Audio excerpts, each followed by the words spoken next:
Cool. Hi, Jennifer. How you doing? I am doing so well. Thanks for having me, Anna. Yeah, you're welcome. Thanks for coming on here, I guess. So, Jennifer, who are you and what do you do at the Academic Designer LLC? Yeah, so my name is Jennifer Van Alstyne at Higher Ed PR on social media. And I help professors, I help scientists, I help researchers manage their online presence. So your online presence is kind of what people find when they Google you. What happens when they're searching for you online? So some of the things that come up are social media profiles, personal website, maybe an org ID or academia.edu if you have something like that. So my job is all about helping people use tools like that to effectively talk about what they do, to talk about their research and share it online. Nice. Wow. So, why will you say is it important for academics, researchers, scientists to have an online presence? I guess you say it is important. It is important. And I mean, I don't think that it's necessary for everyone, depending on what your goals are. But for most scientists, for the people that are listening to this, talking about your research online is an effective way to get more citations. It's a great way to have more people read and connect with your work. Even if they're not citing you, just reading your paper might be a good reason to collaborate with you in the future or to talk with you about some kind of shared research interest. And so there's a lot of reasons other than citations that promoting your work online in some way is really beneficial for scientists. Mhm, mhm. And I mean, there's like so many platforms that you can use, and you already mentioned like a few. Like this, I mean, we have all this like kind of general social media, Instagram, Twitter, kind of LinkedIn, Facebook, and then we have academic platforms like ResearchGate, and as you say, Academia. What's that? .edu. Edu. Mhm. Um, Oh, there's many more, I think, very academic There's so many. specific ones. And then you can have a lab website and a personal website. So it's kind of like, it feels kind of like overwhelming. What would you say for scientists who wants to have an online presence? What's like sort of the most important ones? Like, can you focus on like a couple of platforms or like, should you be everywhere? You actually can focus on a couple of platforms, and actually that's what I recommend. Mhm. I find when you spread yourself too thin and you have profiles everywhere, it can make it really hard to keep it updated and to make sure that you're actually engaging with people on those platforms. Right. So I tend to recommend most people just have 1, 2 platforms for social media. Mhm. Now, some of the places that you mentioned, the research-based networks, are more profile-based, so there's not a lot of engagement that's required. So in that case, you should have multiple profiles, something like org ID, ResearchGate, and maybe academia.edu. Definitely Mhm. Google Scholar. These are Mhm. something where you can go in, you can update them once a year, and it's not going to take too much of your time. So that's a type of project I do recommend for all scientists. But when it comes to those general social media platforms, the ones that can really become more of a time suck, there I really recommend spending time on just 1 or 2 platforms. And the platforms that I recommend most for scientists are LinkedIn. And Mhm. that's especially if you have maybe a little bit less time to spend on social media. LinkedIn is a static profile, but you can also use it to connect with people in industry. You can use it to connect with other researchers around the world in your specialty. And it has a really powerful search, which means that you can find just the people you're looking for and connect with them. So LinkedIn is my top recommendation for scientists, especially if you don't have a lot of time to spend on social media. Mhm. If you're looking to really reach people, connect with people, talk with them on a more regular basis, maybe even daily, then Twitter is my top recommendation for scientists. If you want to spend time on social media, Twitter is a great place to engage in conversations. It's a great place to connect for potential collaborations and really to network with other science communicators and people who communicators, apologies, other Mhm. science communicators and people who are really trying to do public outreach with their science and reach more people. So Twitter is a great place for that. Mm. If you're younger, maybe in grad school, Instagram is awesome for scientists, but it's not the best place if you're not already into visuals or photography. So Mhm. Instagram is great for, photos of your research lab or your workspace and sharing more information about what you're working on, but probably not the best choice for most scientists. Okay, okay. Yeah, I had to kind of laugh a little bit about what you said about Twitter because that's, yeah, you can spend a lot of time there. I certainly have spent a lot of time there. Um, and it is fun. It is really amazing to see how much you can connect with people there. As you say, loads of science communicators, um, Mhm. and loads of like interesting discussions. I think one can sort of like dip into that I wasn't necessarily aware of, like loads of different sort of subjects.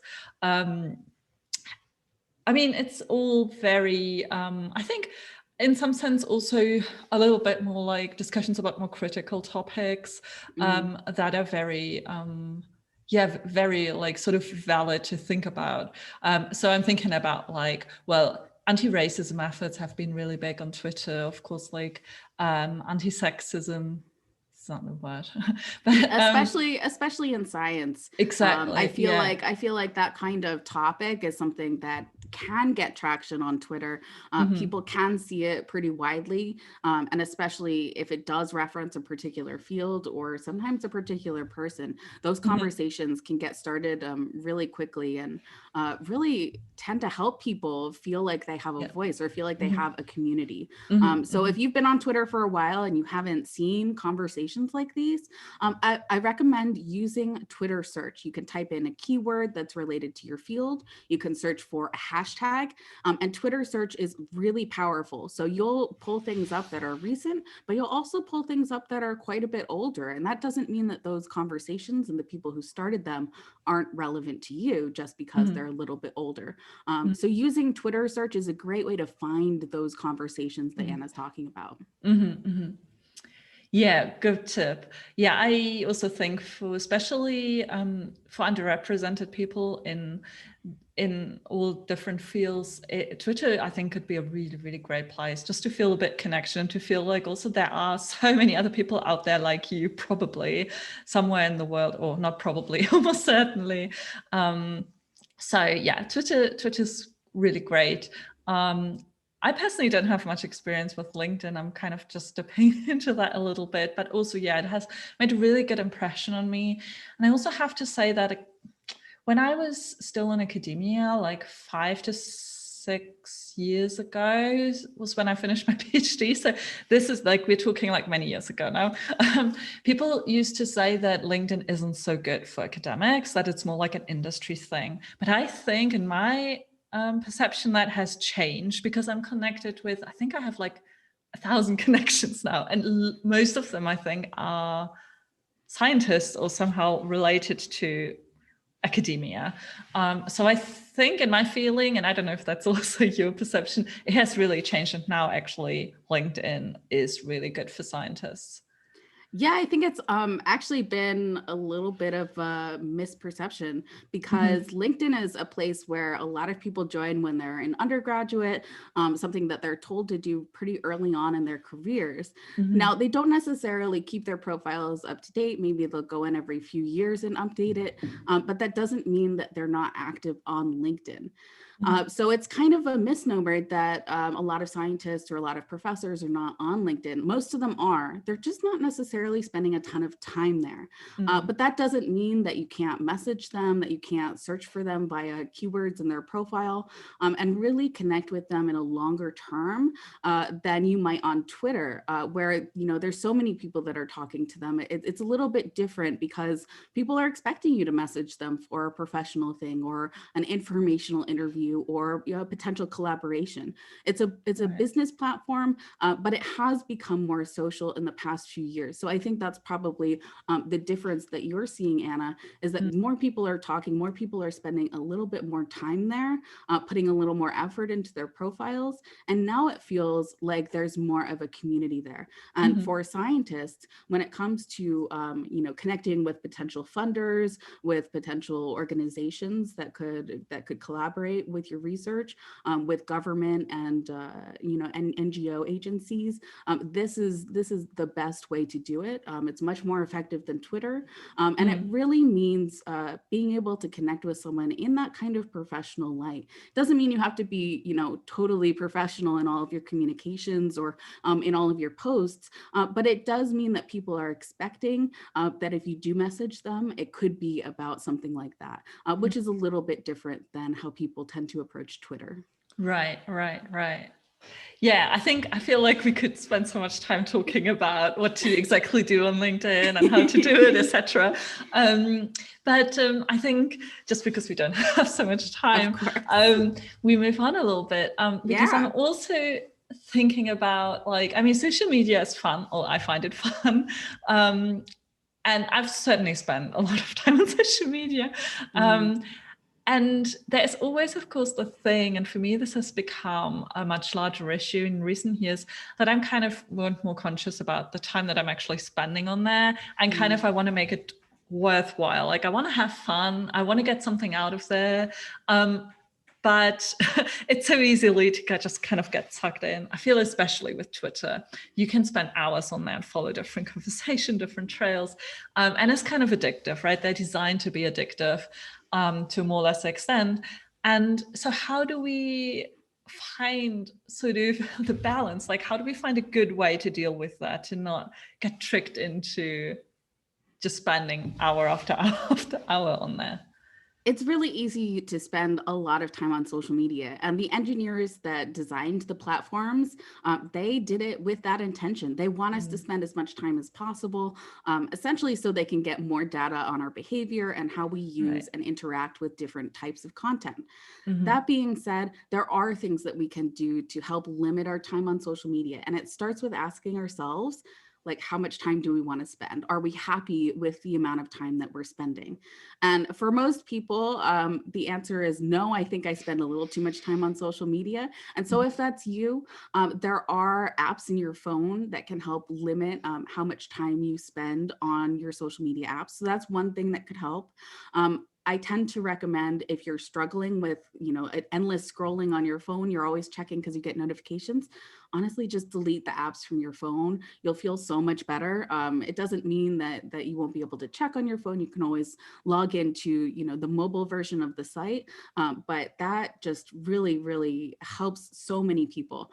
So deleting the apps from your phone or turning off all of the notifications are a great way to stop yourself from maybe checking so often.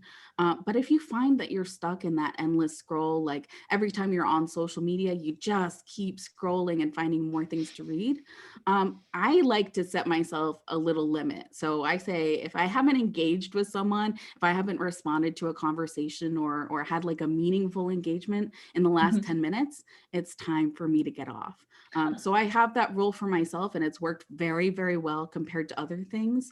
And so that's one thing that I would recommend for you. For Twitter specifically, though, there's one little tip that a lot of people don't talk about, and that is turning off retweets for the people that you follow.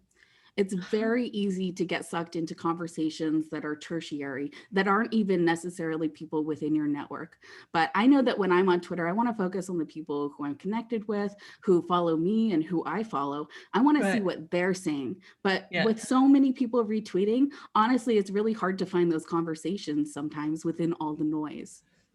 I tend to turn off retweets for the people who retweet the most. And it's not that I don't want to see their retweets, it's that I want to see what they're actually saying. I want to see their conversations. That makes a huge difference for me on Twitter.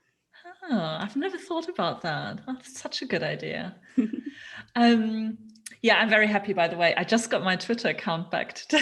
Yay! I know it had been suspended for a while. Someone had tried to hack in. Exactly. So that is such exciting news. Yeah, I'm very happy. It was very weird to be suddenly like locked out. I couldn't access anything. I couldn't see what anyone was saying because I lost suddenly all my followers and things like that. It's very scary. No, anyway, yeah, I didn't know that you could do that on Twitter. That's a really good tip. And I also really like the tip that you said, if you haven't engaged in 10 minutes in a meaningful way with someone, maybe it's time to log off. Because yeah, honestly, often I scroll and I do not engage with anything at all. I'm just consuming without actually engaging, like without putting anything back, without making a connection. Because I mean, that's what I mean, in the end, we are not getting out of social media what we came there for. It's just becomes I don't know, a way to waste time in the end if we don't engage. A lot of people don't necessarily know why they want to be on social media, or they Right. may have known when they joined, but they don't know now. So if you're listening to this, now's a great time to ask yourself, like, why are you on social media? Are you spending the right amount of time there for yourself? And if so, then there are things that you can do to change it. Right. Okay. So now we have that solved. So in my work, I help scientists to write high impact papers. And now writing the paper, of course, is a very important part, and probably requires like most of a scientist or academics time to actually get a good paper out there, get it published in the journal that you want to get published in. And now it's out there and you want the paper to have a high impact, like you want people to see the paper, read the paper, cite the paper. So as an academic or scientist, how would you say should you go about then promoting that paper once it's been published? Or is that something you would recommend people to do? Yeah, I think that promoting your papers once they're published is great. But the better thing is actually to start promoting your paper before you publish it. Now, I know a lot of you scientists are going to say, well, I have proprietary information in my paper. That's okay. You don't have to share that. That is going to be something that's in your data. It's going to be in your abstract. That is a little bit more specific than what I'm talking about. Letting people on Twitter or on LinkedIn know that you're writing a paper in a particular field, that it's something that you're working on, is a great first step, because it means that by the time your paper is published, people will come to expect that there's a paper coming from you. And then when you share that your paper is finally out there with the link, they're going to click on it. It's going to make them way more likely to click on it, to read it, and to engage with it in a meaningful way. The kind of meaningful way that leads to citations, that leads to sharing it with other people, that leads to reading the entire paper, not just the abstract. So these are the types of things that are really beneficial from promoting your research online. Oh, I've never thought about that. That's such a good idea to talk about it before it is actually being published, and to kind of tease it a little bit, or maybe also like start a conversation about the particular thing you're working on. And as you say, that can be as general as it has to be if you can't share any like sort of very specific information about it, because you would give away exactly what you're working on and exactly what sort of you found. But you can still have start some sort of conversation about it. Yeah, there's actually a lot of things you can talk about naturally before your paper is published, from the first time you have your idea to when you actually start writing, when you're working on your data sets, when you're starting to edit or to revise. You can also post about it when you've decided to submit it. Actually, people love that type of post. It gets really high engagement if you're like, oh, I've just submitted my paper, wish me luck. Another really popular post is if it gets accepted or if it gets rejected. Honestly, both of those outcomes will result in a really high engagement post. Sometimes people will suggest another place if your paper's been rejected. So there are all sorts of ways that people can engage with your writing before it's even published. Oh, yeah, that is true. I mean, yeah, on Twitter especially, I see those posts all the time where people are like, oh, my paper got submitted, and lots of people post GIFs and are happy. I mean, for these things, Twitter, I feel like is really great as well, and a really supportive space, because you get so much sympathy for when your paper got rejected. And you do. Yeah, you can really sort of moan about any experiences you had with reviewer 2 or whoever it may have been in the process. So yeah, that is true. That is true.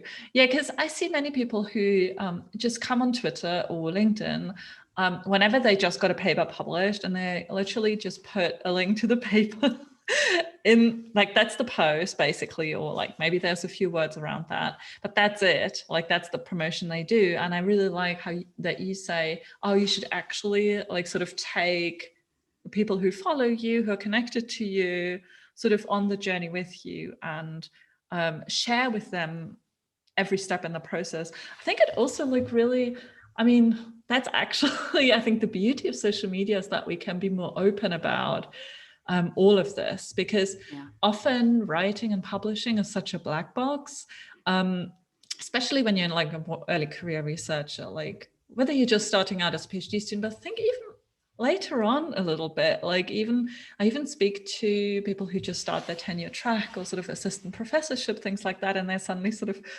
they're all on their own, and like without anyone in the background who's on the paper and who sort of guides and navigates the whole process. And they're like, oh, okay, so is this normal that my paper got rejected like 3 times by different journals? Like these kind of questions where you're like, just do not know, like what is normal, what do other people experience, because it's generally not talked about so much. So I really like it that. isn't talked about so much. And I think that Twitter is a great place to engage in those conversations. You're right. People are really empathetic if you have, something that was maybe on the negative side to share. That doesn't mean that it's not a good thing to share on social media. In fact, you may find that people have gone through the exact same thing you have, and that they're able to commiserate with you in a way that maybe your friends and family cannot. It is, you are right, Anna. It's so much work to write a paper and to get it out there and to get it published. That is the majority of the work. And so I tend to see this kind of promotion as something that's really that you do for yourself. Like, you've spent so much time working on this paper. If you do these small steps to help more people know about it, especially the people you connected with on social media who are like already in your field, if you take those small steps to share that tweet about it, to let people know that you have something out there, you can really create long-term connections. You can really help people realize how you're working in the world and how they can connect with you in that way. Would you say, so I got this question actually in a workshop I did recently, and I didn't know what to say. So one of the participants asked me, okay, I've written the paper and now I want to promote it online. Will promoting online help me increase my citations? Like, will that actually have an effect on how many times my paper will get cited? So the short answer is yes. Anytime you share your paper with more people, it's more likely to be cited. And there's a lot of studies out there that show that when papers are shared with a large number of people, they do have increased citations almost every time. That being said, a lot of the studies that I've read are maybe looking at some of the incorrect data sets, and they are looking for a direct correlation between how many people view a particular tweet and how many times a paper is cited. But there's not always such a direct correlation, especially if you don't have thousands of followers on Twitter, or you don't have an account to retweet you that's going to share it with lots of people in your specific field. So for most people, there's not necessarily that direct correlation between sharing your paper online and getting those citations. But like I said, sharing your paper online does help people engage with it further. It helps them read it, helps them be able to share it, helps them be able to cite it. All of those things need to be able to happen for the citations to really actually add up there. So when we're asking people to cite our paper from maybe one tweet, it's actually way too much to ask of them. You need to get them a little bit excited about it first. You need to let them know what it's about. And so that's what I like to talk about when it comes to making sure that you're sharing your paper online to get citations. So when you want to do that, it's really important to share all of the details from your paper and to share your paper with audiences that are likely to want to read it and therefore cite it. For most people, that means cultivating an audience on Twitter or on LinkedIn, on some kind of social media platform where you're connected with other people in your field. If you're using your Twitter just to connect with family and friends, that's totally fine. But there are going to be extra steps you'll have to take to get your paper out there with the right people. And that might be using hashtags. Hashtags are a great way to reach people in your specific field. It could be connecting with a larger account, a person in that field who does have a lot of followers, and asking them, hey, I have this paper. I'm hoping that you'd be willing to share it. those are good options if you have small followings on social media and want to get more citations for your paper. But again, the first step for everyone is going to be figuring out where your audience is online and connecting with them. Because when you do share your paper, even with a small audience, and it's the people who are in your field, the people who might read it and cite it, that's going to make a huge difference. Because when you tweet about it, they're going to see your tweet and they're going to be more likely to click on it than other people. If there's only 300 people that are in your field that are likely to cite your paper and you're connected with all of them, there's a very good likelihood that your paper will have a better chance of becoming cited. But if you're not connected with any of them, it makes it harder. You do have to post more about it. You do have to actively use those hashtags and reach out to people who would be likely to read it. Yeah, really good. I don't know what just happened. Someone just jumped really heavily. Like, I heard that was funny. Okay, we're safe in here. Well, I've had cat noises in the background. So. Yeah, that's so cute. What was I going to say? Oh yeah, hashtags. Yes. I totally forgot about hashtags, but yeah, they are so powerful, and it's really worth digging into like field specific hashtags a little bit, I think. And I can probably list a couple of hashtags at the end of the blog post, to hashtags that I like to use, where I think like where broader scientific community is. But of course I don't know any like field specific ones, but I'm happy to share a few of those. Okay, so if we have a paper to promote, if we have something to talk about, that's of course kind of like, it's easier to then have something to say. What should we do on social media if we just don't have a paper to promote? Like, what should we do in between? Yeah, so that's a great question. I think that there's always a time when we're not exactly sure what we should be posting on social media, especially when it comes to our research and our publications. So the great news about publications is that you can continue to share them essentially forever. There is not a limit on how many times you can share about your new publication, and there's not a limit in terms of how long you have to share on that either. So if you had a publication come out a year ago today, well, hey, let's do an anniversary post and remind people about that paper. Be sure to include the specific details like the title and what it's about, but you can still continue to share your publications long after the fact. And I actually recommend that you do. Most people that I talk to, when I ask them, hey, what did you do to promote your last paper on social media? They say, oh, well, I tweeted it.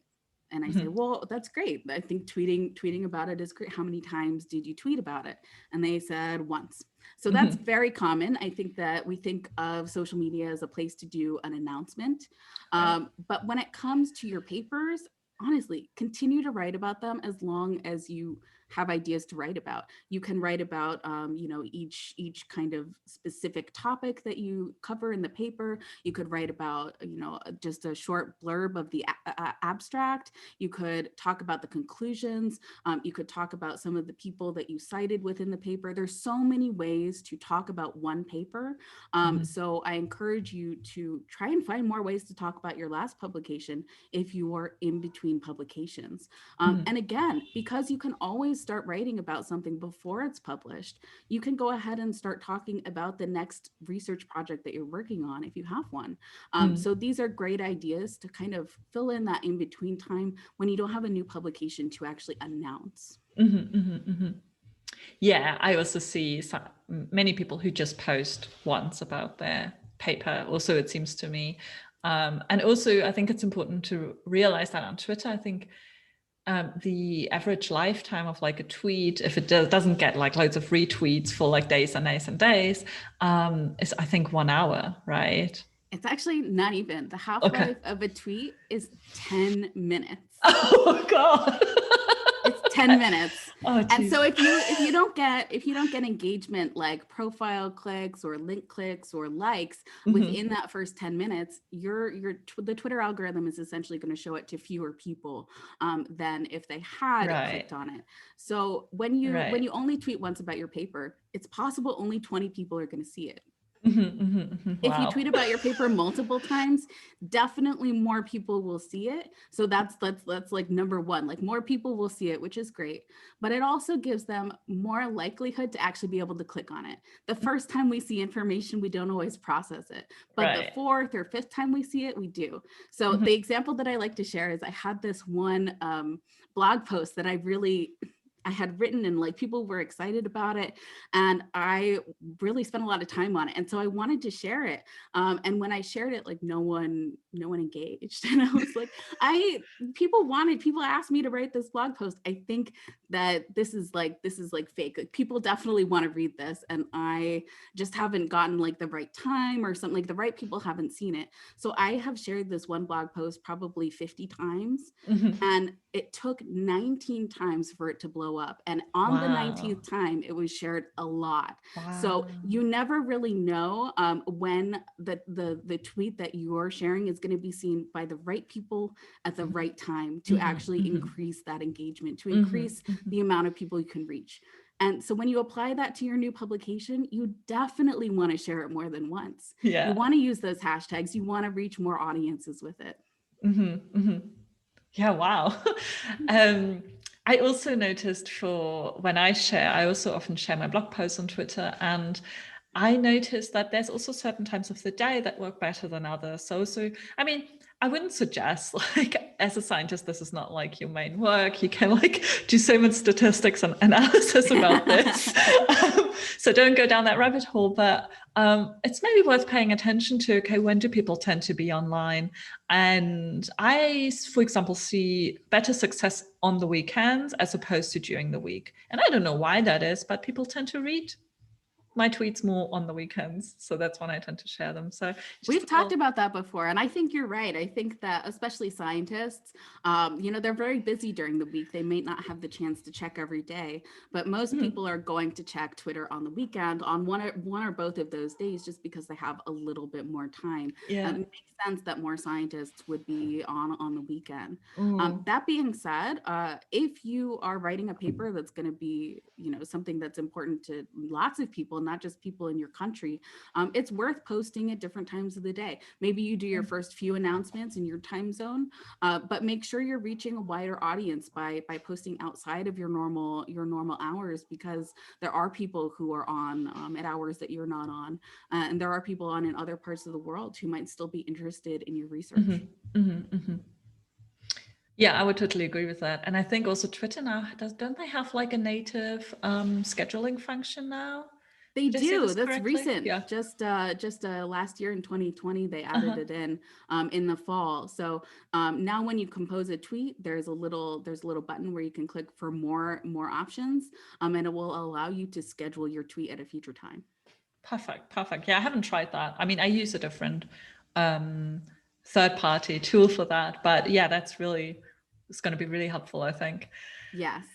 So, okay, so to wrap this up, what would you say? So, for someone who isn't or has never really thought about their online presence in a very sort of systematic way, or isn't on social media, maybe doesn't have a personal or lab website, what would you say? What would you like recommend them to do first? Like maybe like 3 steps, like where should they start? What 3 things should they do first? So the first thing I think people should do is go through the profiles they already have, and update them. That means Mm-hmm. looking at your profile photo, making sure it still looks like you, adding in a cover photo if you don't have one, and making sure that each section of your profile is filled out the way that you want it to be. You need to think about your privacy comfortability, and you need to think about the types of things that you want to share on that profile. So that's the first step for everyone, because that's how people decide if they want to connect with you. It's how people decide if they want to follow you back on Twitter or accept your connection request on LinkedIn. So having a filled out profile is number one. Number two is introducing yourself on social media. I think that it's the best way to reach people and start conversations. And it's a post where when you do share it, a lot of people tend to engage with it. So that means that a high percentage of the people who see your post are going to respond in some way, either by liking it or commenting on it. So introducing yourself on social media would be my second step. And then the third step is to really think about what you want to share. It's a question that a lot of people don't really ask themselves when they join social media. A lot of people are like, I should be on Twitter, let me join Twitter. But then when they get there, they're like, what do I do? And so I think that you really need to stop and ask yourself, like, what do you want out of social media? If you just want to, generate more citations from your paper, I think that's fine. But that does mean that your approach to social media is going to be more, goal oriented. You will be talking more about your papers. You will be talking more about your research, and you'll have to do that on a regular basis to keep people interested. If you're going to have more of a personal account that's sharing more about your life than just your research, that's also highly effective. But those two approaches are going to be a little bit different. They're going to take different amounts of time and different amounts of attention. So you need to ask yourself those questions before you really dive in. You don't want to get stuck like in that endless scroll, spending a ton of time on social media and just not really getting a lot out of it. And so ask yourself what you want out of it before you start spending a lot of time there. Oh, I love that. I love that so much. Thank you so much, Jennifer. So if people are curious, maybe to read more of what you've written, or I think you also have a YouTube channel, right? I do. Maybe to watch you, and maybe even to work with you. Could you maybe tell people how they can get in touch with you and what kind of work you do for academics? Yeah, you can connect with me on social media at Higher Ed PR. I'm on Twitter, I'm on Instagram, I'm on LinkedIn. So definitely connect with me on social media. I have a YouTube channel. It's under my name, Jennifer Van Alstyne. I share live interviews. I have like short video tips. So definitely subscribe to my channel. And I write every month for the Social Academic blog, which you can find at theacademicdesigner.com/blog. It has advice articles on how to manage your online presence when it comes to social media, personal websites, and more. So be sure to subscribe to my blog. I love writing for scientists like you. So let me know if there's something that you want to hear about, and I will definitely write it. Cool, sounds great. And so if someone wants to work with you, do you want to tell us how can people work with you? Yeah, so I work one-on-one with scientists like you to manage their online presence. Whether you need social media planning for your lab or you need a personal website, these are one-on-one services that I can help you out with. I also have self-paced courses for social media and websites. So if you're really busy, that is a great option for you. But I love working with scientists one-on-one. I've worked with research labs, research centers, and scientists. And so I can really help no matter what your need is when it comes to your online presence. Sounds fantastic. Well, I hope people get in touch with you, and thank you so, so much for spending your time with us and sharing all your wisdom around social media and online presence. Thanks so much for having me, Anna. Thanks.